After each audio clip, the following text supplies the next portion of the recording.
from your memory of her. That's the problem. I'm not a whole person. In your memory, you get to control everything. So even if you remember something wrong, I am predetermined to carry it out. I'm suicidal because that's how you remember me. My voice sounds the way it does because that's how you remember it. I don't believe that we're predetermined to relive our past. I think that we can choose to do it differently.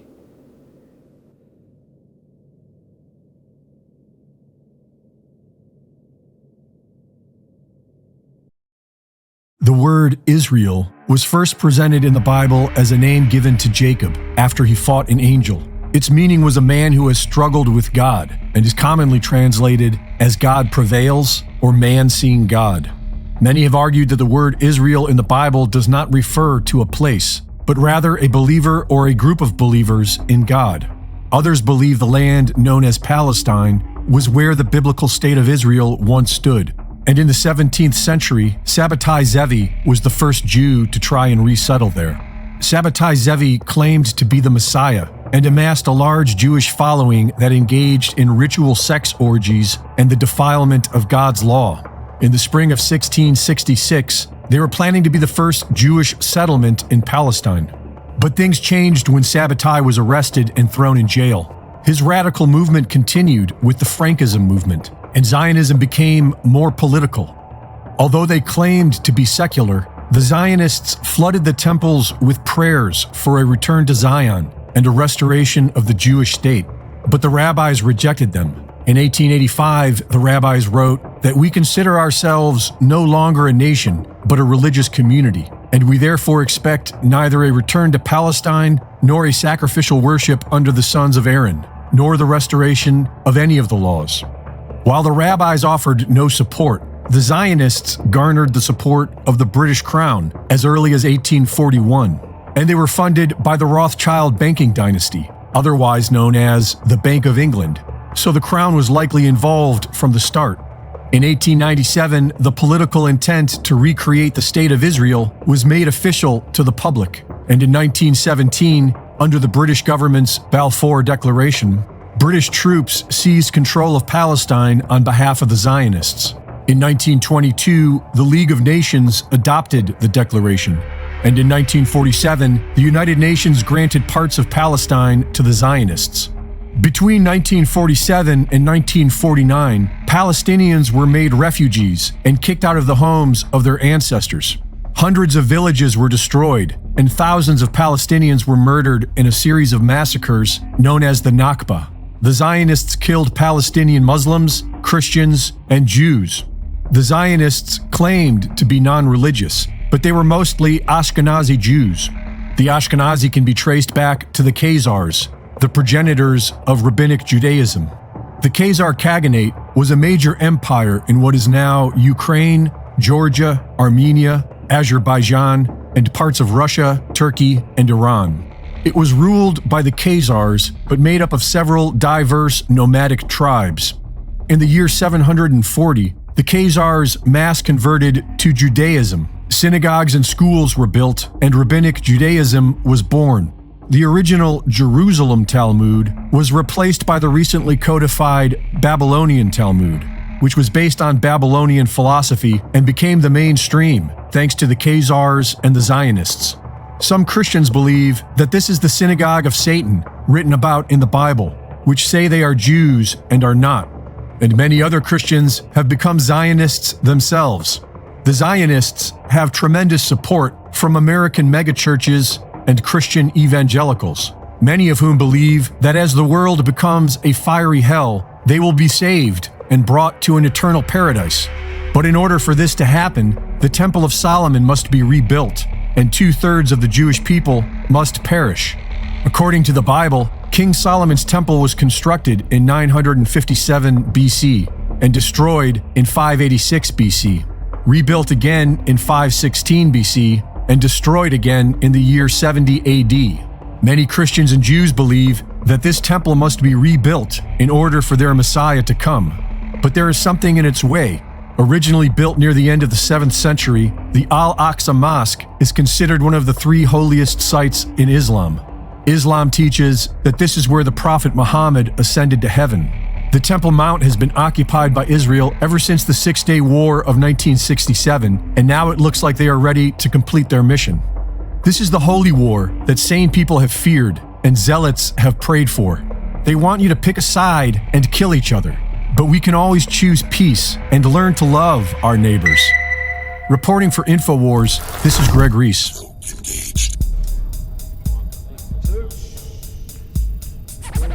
With the Epstein list coming out and more document dumps expected, there is one name that doesn't seem to make sense among the others: Stephen Hawking.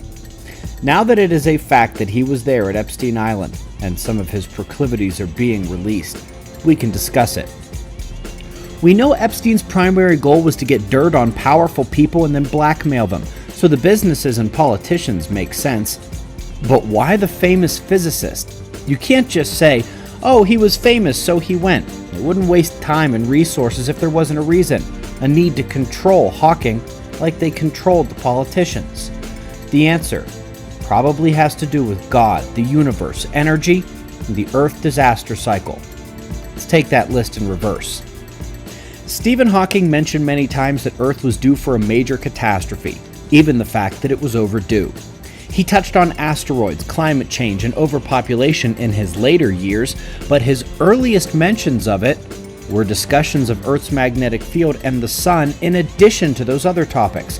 All of that changed about a decade ago when he became far more focused on the mainstream discussion points of climate change and overpopulation.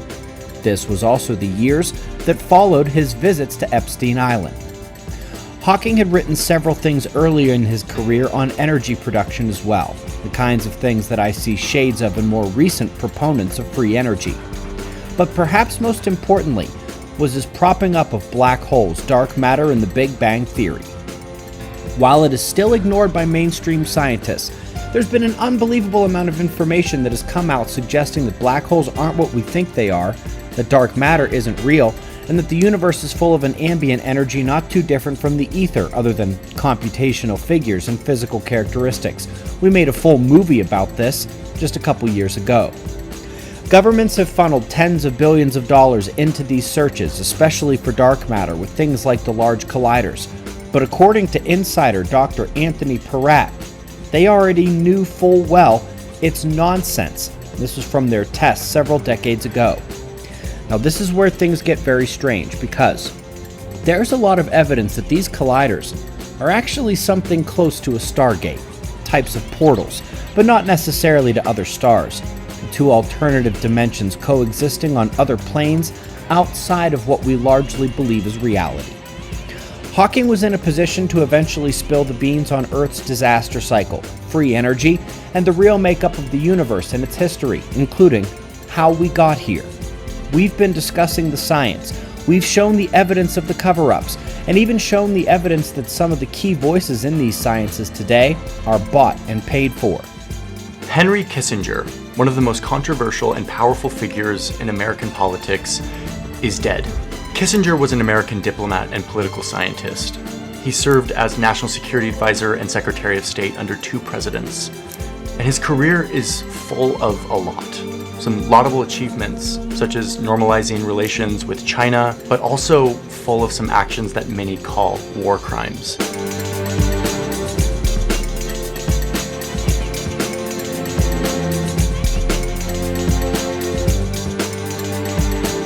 Hi, my name is Justin Leslie, and I was a Pfizer whistleblower and was an inside agent for Project Veritas and O'Keefe Media Group, both started by James O'Keefe.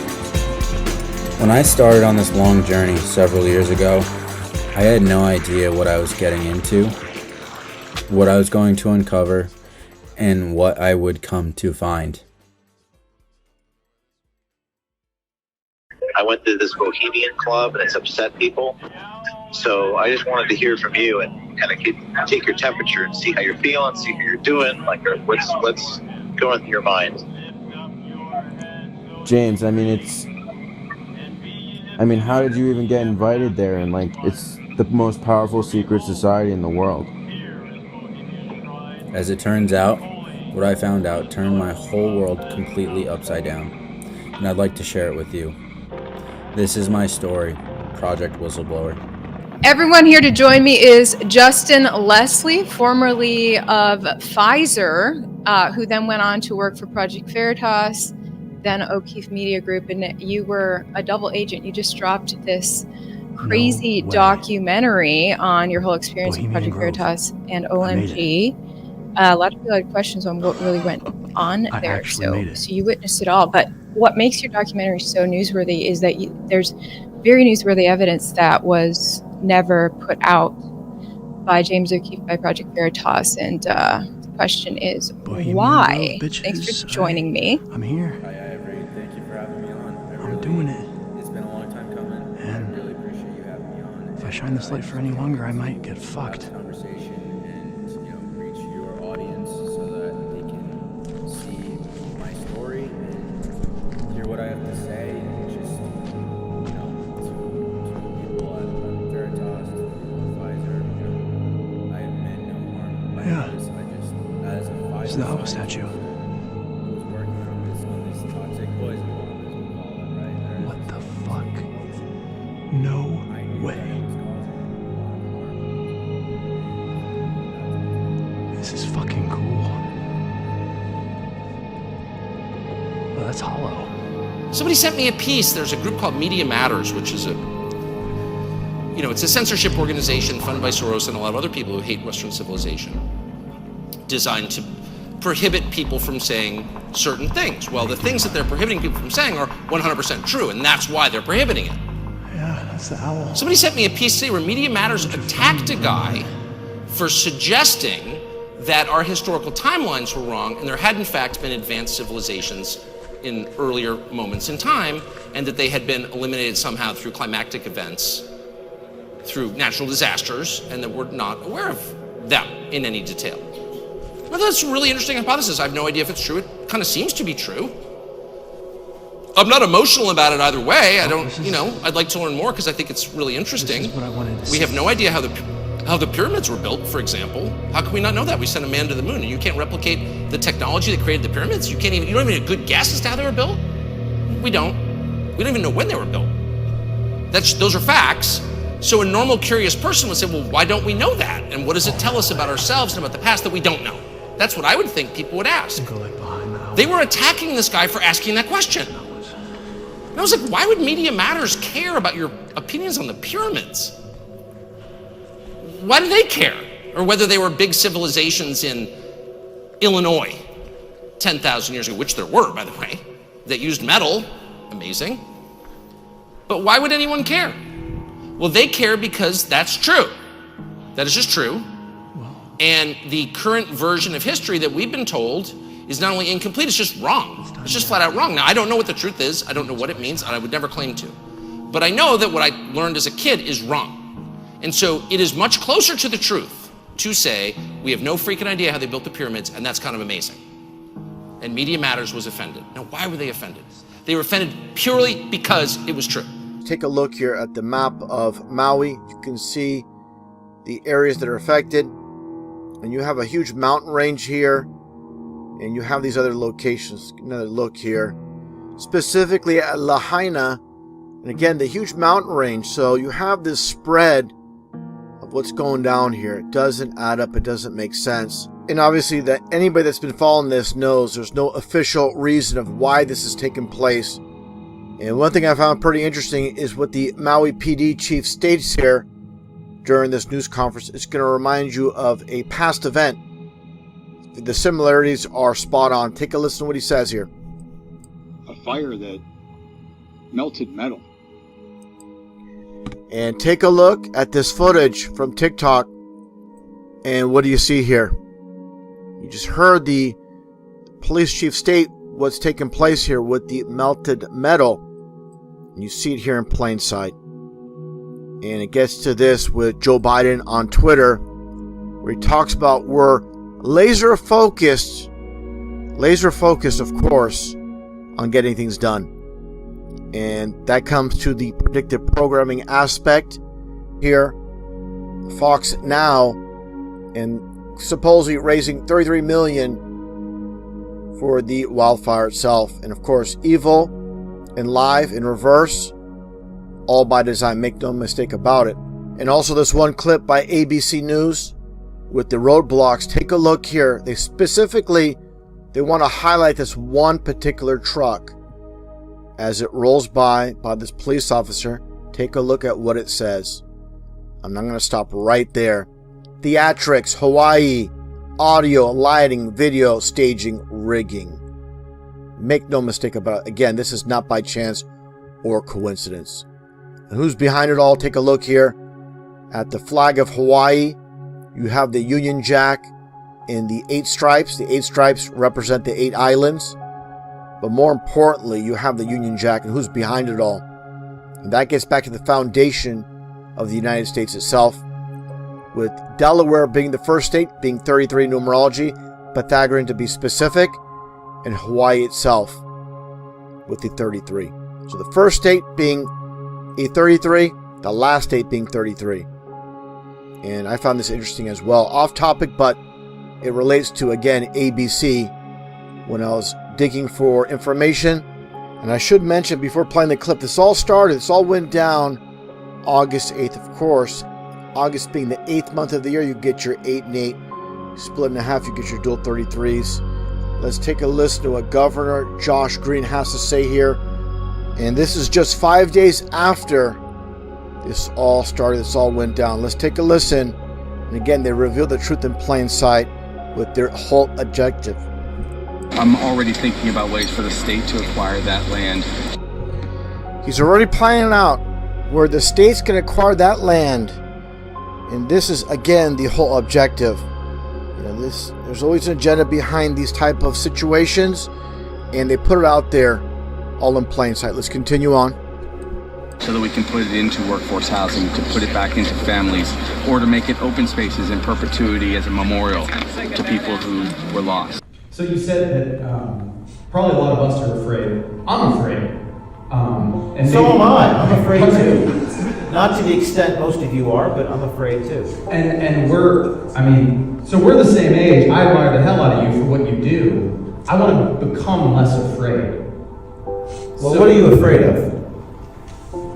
Lose my job. Okay, what's the worst? So tell me more about that. Well, then I'd have to figure out what to do. And then I have 2 little kids at home. We have a house. I have a wife. We like a lot of what we do, but we feel like there's so much truth to tell. And so what's holding you back? Fear. It's irrational. So you have to. I have this conversation, by the way, every day. I mean, I just had this conversation this afternoon on Instagram, and she said, literally, she said what you're saying. She said, well, I have to provide for my boys. And I said, what do you mean? Are they going to starve to death if you tell the truth? As far as I know, people don't starve in America, at least not yet. So you're going to lose your house? You're going to lose your job? I lost my job. I lost the job. I mean, this is I lost the job for the company that I founded doing this. It doesn't get much more ironic than that, but I'm still standing. So and I don't mean to put you on the spot, but what are we actually afraid of? Especially Christians. That's one of the greatest ironies. Christians they talk about eternal life and they're worried about losing their stuff and their money. I don't get that at all. Because you don't take any of that stuff with you when you die. And by the way, I don't have children, so I can't fully empathize yet. I hope to have children. But I would think that if I did have children, my little boys would appreciate the fact that I followed my conscience. Even if it meant I lived in a smaller house. Or I had to rent instead of own. I would think that my children would be inspired by that. Rather than that would hurt them. But that's what I think. So you have to really evaluate what's the worst thing that could actually happen to you? And maybe the worst thing is not the worst thing. Maybe it might be the best thing. Because they can stop me, and maybe they will, but they can't stop me and you and like a couple hundred other people. So they can't stop all of us. So what we need to do is awaken a sleeping giant. Palestinian supporters gathered in front of the Torch of Friendship, and at times things got heated. CBS News Miami's Yvonne Taylor is live in downtown Miami. And Yvonne, have we heard of any arrests tonight? Yes, indeed. We have heard from arrests. I can tell you, Naja and Lauren, one of the organizers told me that they know at least of 4 arrests. Those were Palestinian. Now, this rally, as you can see right now, it's basically over. You can only see units of police officers. It was scheduled to end at around 6:30 p.m., but the rally, which was called Protest for Palestine, ended at 6:30.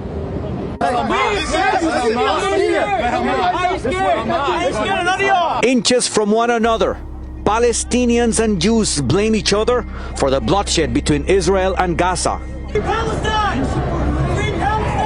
Miami police officers had to intervene to separate them. On one side, over 200 Palestinians gather right in front of the Freedom Torch. All the reason we're here is because of what's going on in Palestine, in Gaza, where people are being killed and nobody cares. Just across the street, a little over 20 Israeli supporters. Tensions flared, and one of the protesters was stopped by cops in the middle of the street before reaching the other side. And when they say from the river to the sea, they mean the elimination of the Jewish people. They're asking for a complete genocide of the Jewish people. This is just a mirror of the Palestinian rallies planned for Friday in major cities of the U.S., including Miami. Law enforcement agencies nationwide said they were stepping up their presence at protests like this one, which were initiated after a former Hamas leader called for a worldwide day of rage as a result of the attacks to Israel and Gaza. They make 1 million of us live in 48. They live in another 2 million in 67. Now another million from Gaza? No. It's a question of people coming in, killing little children, beheading them, going inside houses, killing people on a Jewish holiday. Then suddenly cops ran towards this truck that stopped in the middle of the street. The driver had a t-shirt with a sign, "I am Gaza." Officers stopped him. They frisked him.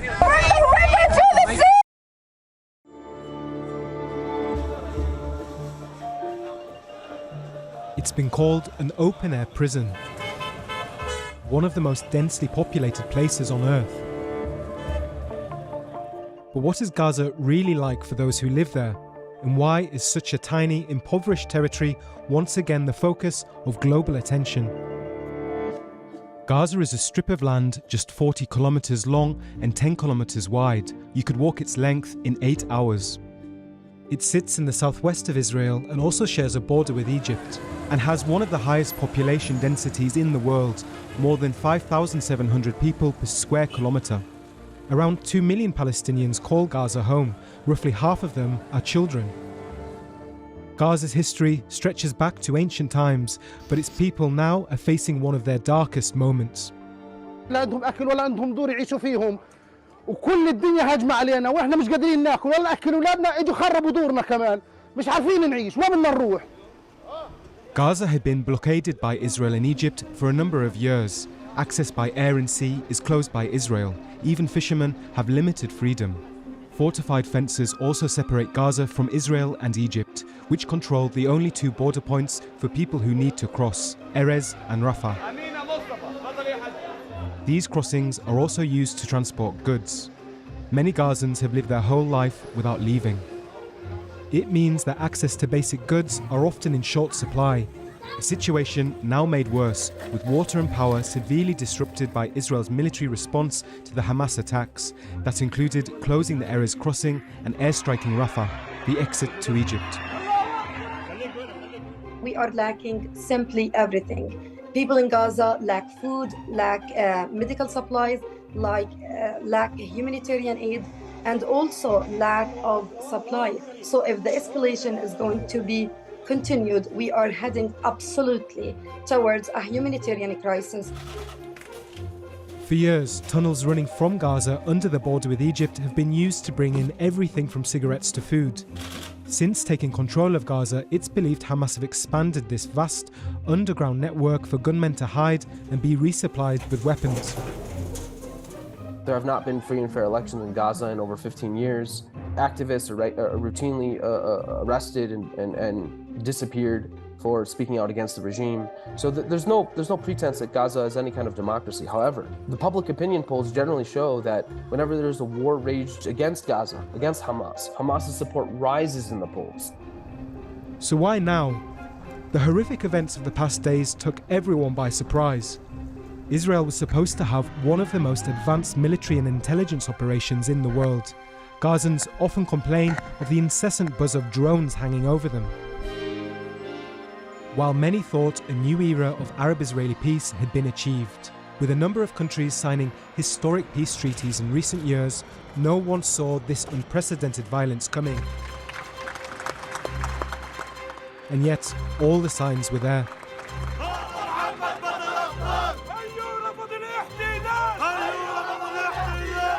Even before these events, 2023 looks set to be the deadliest year for Palestinians in 2 decades, with attempts to create a Palestinian state alongside Israel going nowhere.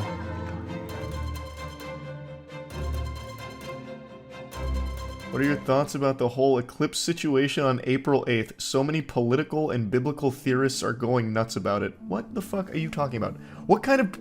Like, I understand maybe going, like, rapture for that, like, going down that path. We've seen that before. But what do you mean political theorists are going nuts over the eclipse? What could that possibly be in a political sense? What do you mean? It sounds like some absolute made-up nonsense on TikTok. How the eclipse ties into the Clintons or something. Bro, I work at a hospital and we're planning for it like it's the apocalypse.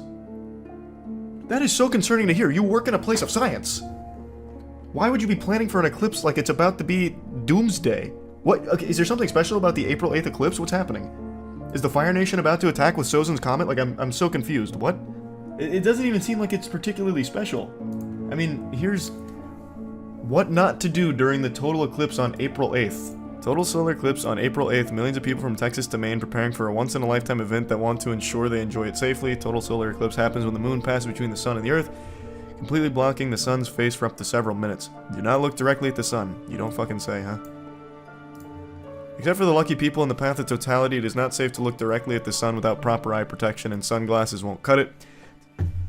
Classic fucking deep state trying to prevent me from getting superpowers from staring directly at this total solar eclipse. And I'm not gonna let the government dictate what I do and do not wear when looking directly at the sun.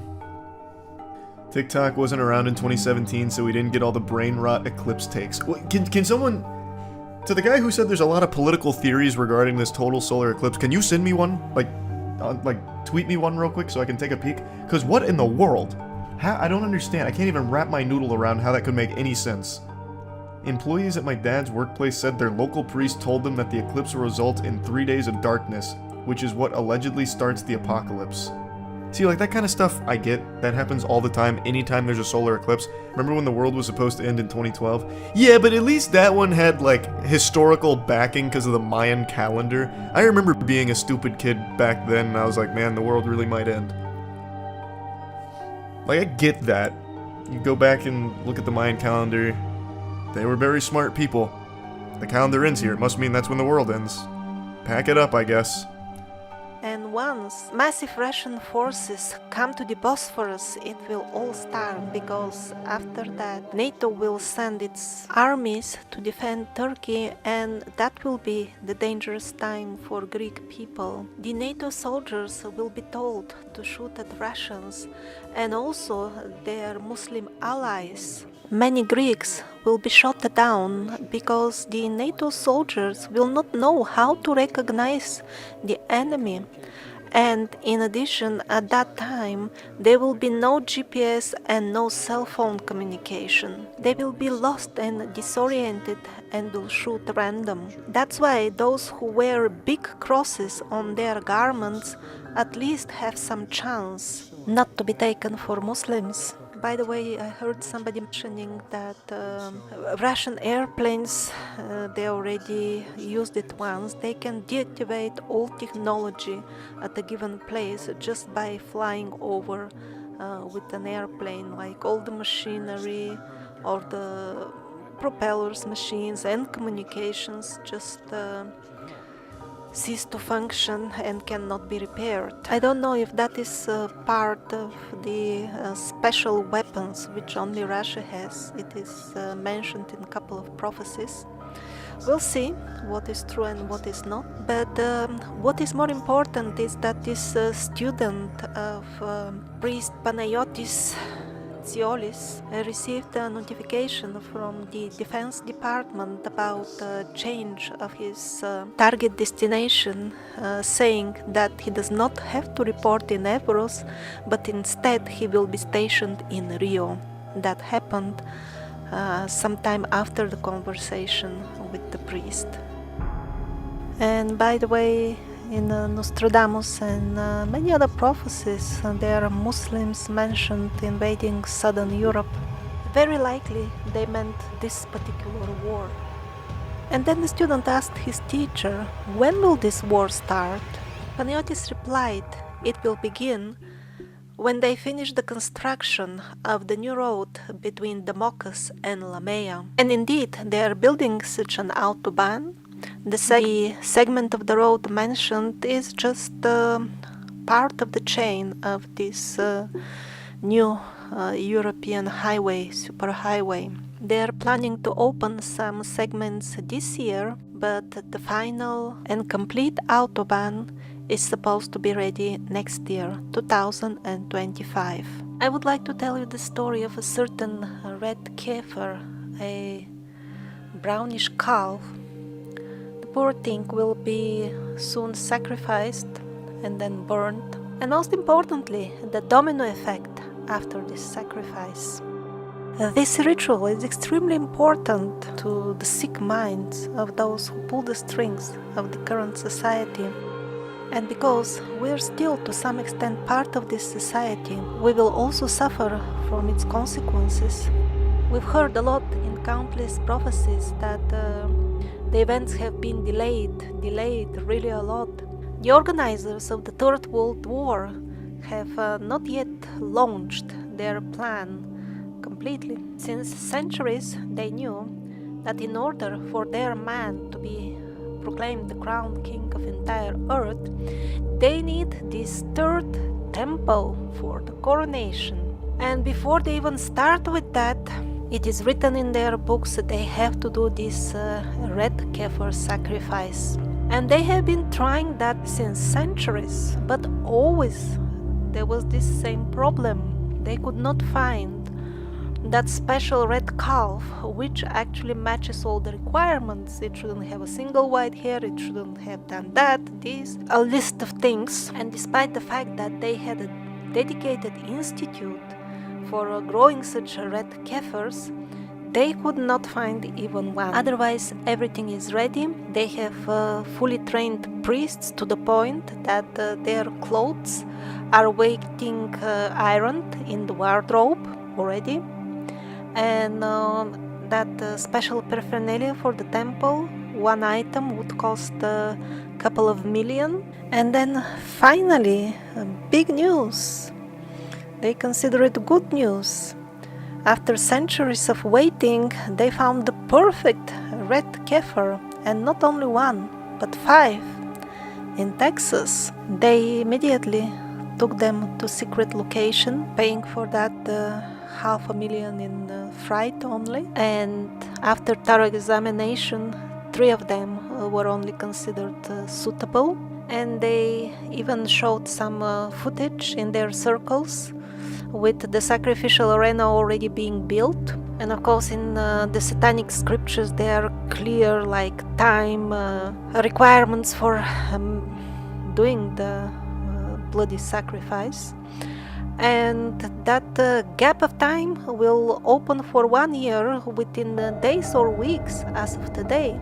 And once they burn the poor animal, what they need is its burial ashes, because with that they have to bless in their language their special priest, and only then the temple will function. Otherwise, no, they could not really launch this program of world domination promised to them since many centuries, just because of this red kefir, the lack of it. And by the way, there was a mention of sacrificial, dark ritual sacrificial ashes in this video. So the red kefir example is just one out of the many of how important are such ashes for the Satanists. And recently I also found another disgusting material on a very similar subject.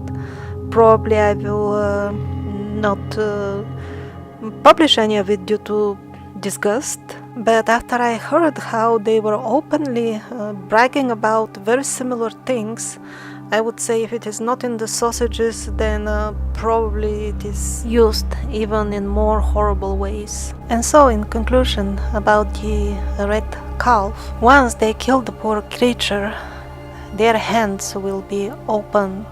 They will have green light for the Third World War and their man ascending to the throne.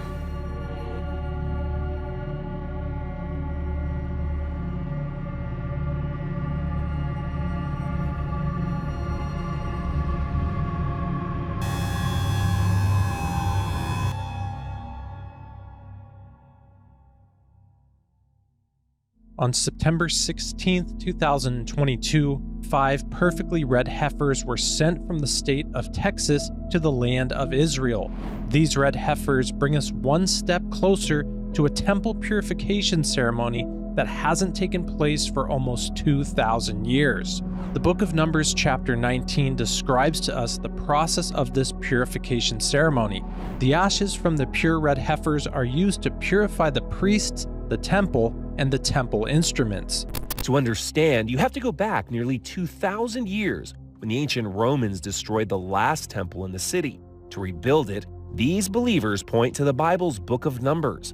It commands the Israelites to sacrifice a red heifer without defect or blemish, and that has never been under a yoke.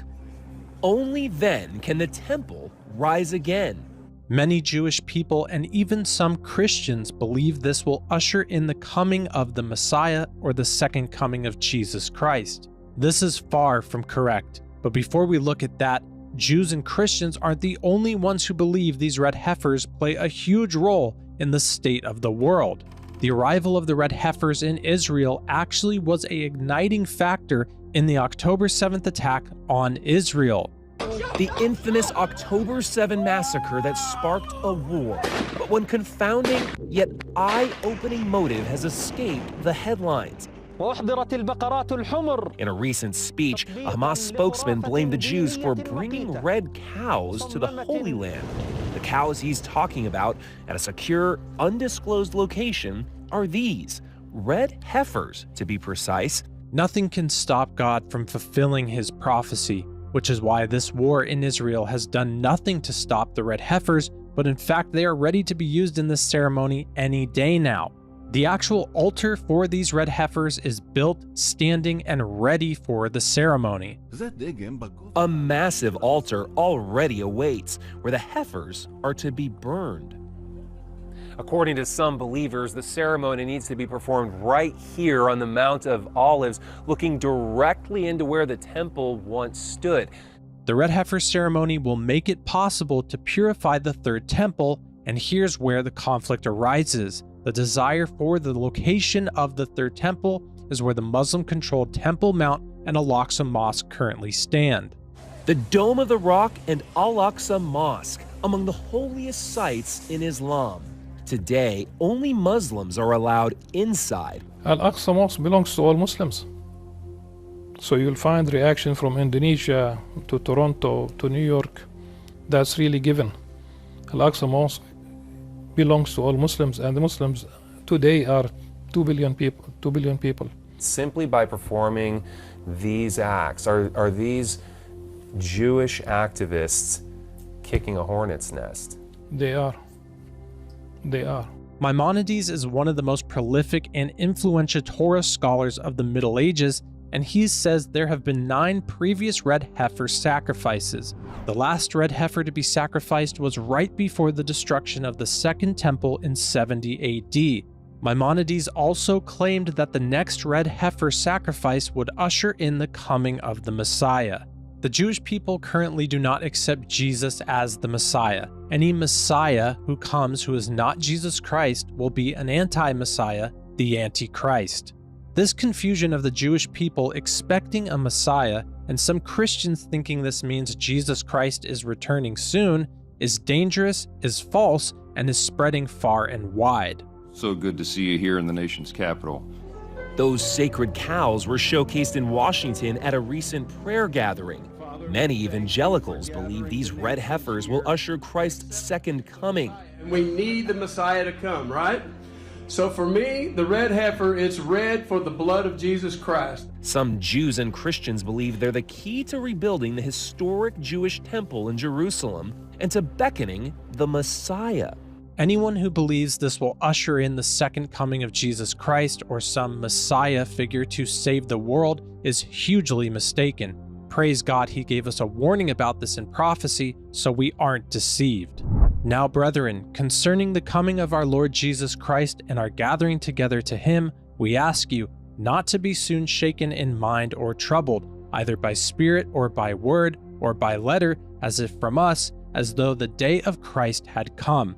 Let no one deceive you by any means, for that day will not come unless the falling away comes first and the man of sin is revealed, the son of perdition, who opposes and exalts himself above all that is called God or that is worshipped, so that he sits as God in the temple of God, showing himself that he is God.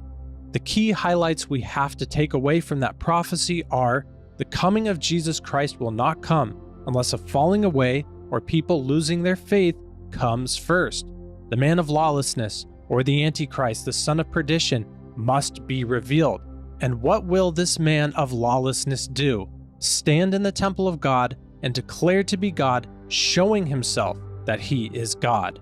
So when you see your Christian brothers and sisters saying such things like this is why people think this red heifer calf means Jesus is coming soon. Warn them that after the temple is built, the one who will stand in it and declare to be God will be the Antichrist. This is why Jesus specifically warned us of this in Matthew 24. Therefore, when you see the abomination of desolation spoken of by Daniel the prophet standing in the holy place, whoever reads, let him understand. For then there will be great tribulation, such as has not been since the beginning of the world until this time. No, nor ever shall be.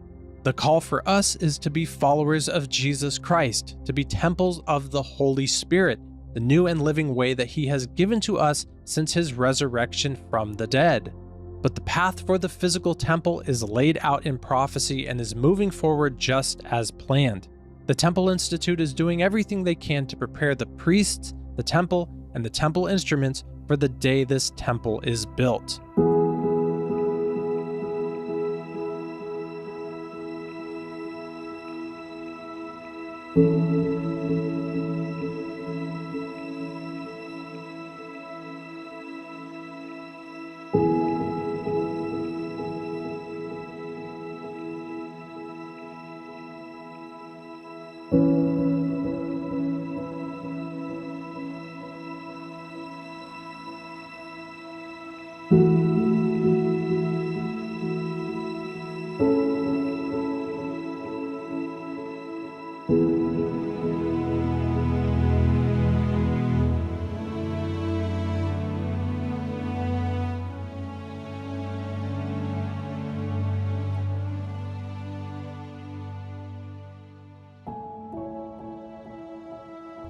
Good afternoon, folks. Two things on deck here. One is nonsense and the other is worth attention. We'll begin with the nonsense. So by now you probably have heard that NASA's firing rockets into the eclipse on April 8th. What does this mean? Well, if you are some ding-dong on the internet, you might think it means they're firing them at the sun or at the moon. Yes, I have seen that several times in the last couple of days. What's true is they're sending them about 260 miles high into the ionosphere to see how the electrical layer reacts to the eclipse. Now, we mainly focus on the solar wind and geomagnetic impact to the ionosphere here at the channel, but there are clear diurnal impacts as well, day versus night, caused by photoionization and heating of the sun's UV light. They want to see what those impacts exactly are during the eclipse and how far they spread outside of the shadow area. This map from 2017's eclipse shows that they expect a significant impact since the entire country would normally be red at this time of day. It is scientifically interesting but not scary or even very significant at all. Certainly not some of the things you're hearing online. Hopefully that's easy to understand. Now for what is legitimately interesting. This very rare total eclipse will make its way across the United States about 10 days from this recording on April 8th, 2024, which also happens to be the year of the dragon. Will anything happen on April 8th, the day of the total eclipse? Well, yes and no. Not in the sense that there will be destruction, chaos, the end of the world, people expecting a Y2K 2012 style event. That is not going to happen. But something will happen along the lines of a ritual, a great summoning, trying to usher something in or perhaps awaken something. Now, if you are on the fence about something bizarre or eerie happening on April 8th, well, maybe CERN will change your mind. The same CERN that starts up what is known as a proton accelerator, the Large Hadron Collider, which many people believe is the reason why the world happens to be so weird. People also blame CERN and the Large Hadron Collider for things like the Mandela effect. Why is Pikachu's tail not black? Why is it the Berenstain Bears and not the Berenstein Bears? Why does Fruit of the Loom no longer have a cornucopia? People say that today's world is just so evil, so dark, so different, so strange, so weird. Can we please go back to Universe A, where we came from? The universe where McDonald's looked like this and not this. Well, hold your horses, because CERN is getting ready to shift us into another reality. CERN will test the world's most powerful particle accelerator during April's solar eclipse to search for invisible matter that secretly powers our universe. The Large Hadron Collider will smash atoms together for the first time since 2022. The experiment hopes to discover subatomic particles that exist inside atoms. Now, these people at CERN are not looking for just any type of matter. They are specifically looking for dark matter during the total eclipse. As this devil's comet passes by the sun, these people at CERN will fire up the Large Hadron Collider to look for dark matter. CERN will shoot down billions of protons down a 17-mile-long tunnel at nearly the speed of light to recreate conditions a second after the Big Bang. This second after this Big Bang is probably where these rifts, these portals open up and these entities come through. Or just perhaps new realities merge, alternate realities cross over. Perhaps this time fish will identify as dogs. You never know. You'll look up and you'll say to the person next to you, hey, look at those birds. And that person next to you will say, no, that's not a bird, that's a cat. What are you talking about?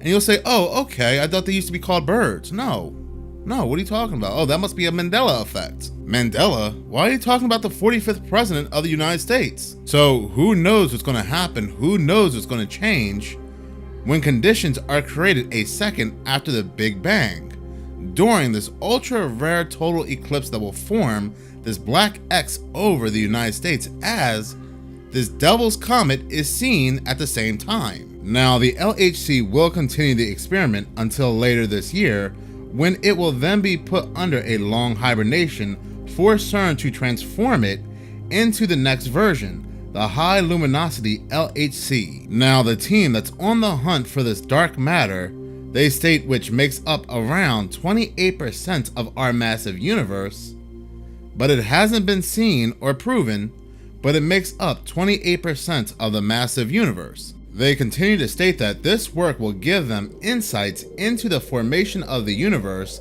and even its ultimate fate. The experiment is scheduled to occur the same day as the Great North American solar eclipse. Now, why are they turning on the LHC during the total eclipse? We don't know. They don't give a reason.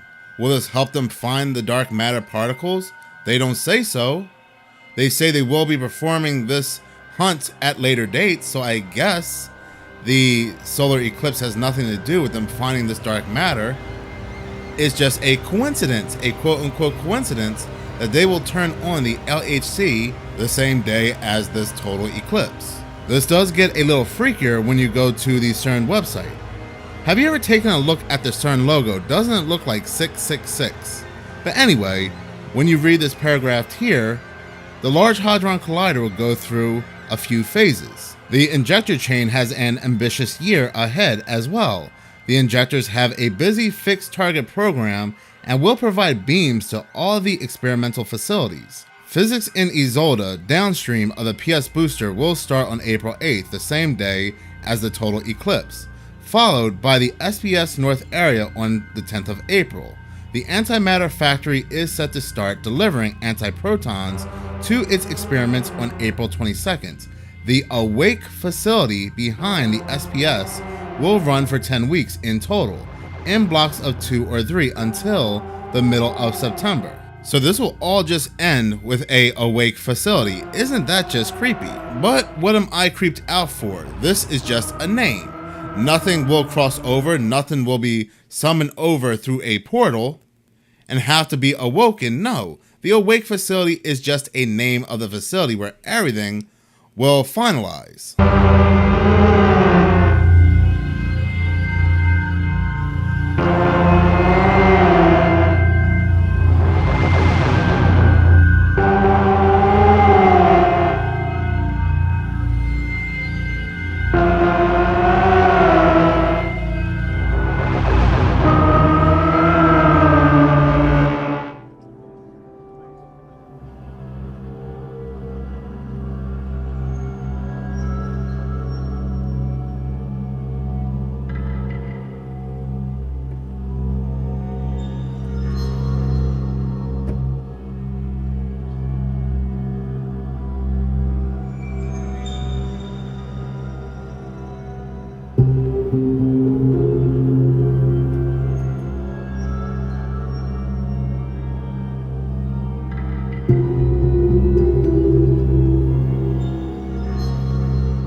Hasn't publicly surfaced since the raids in both his LA and Miami Beach homes. The property on Star Island plays prominently in the investigation. Local 10's Glenna Milberg joins us live with the details. Glenna.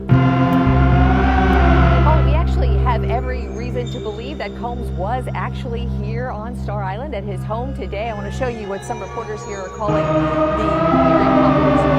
the umbrellas there have been shielding the entrance to his home. He has stayed out of sight since Homeland Security agents were here on Monday doing that search warrant, doing that raid, and since headlines after that have gone global about sex trafficking. The private guards at 2 Star Island spent hours fussing with umbrellas to shield the car. If there were decoys to throw off onlookers there to track Sean Diddy Combs, it worked. Those vehicles left the house shortly before we learned Combs' private plane landed at Opa-locka Airport just after 1. Since federal agents served one of 2 search warrants here Monday, a celebrity-soaked narrative exploded into the headlines about a sex trafficking investigation headed by federal prosecutors in New York City.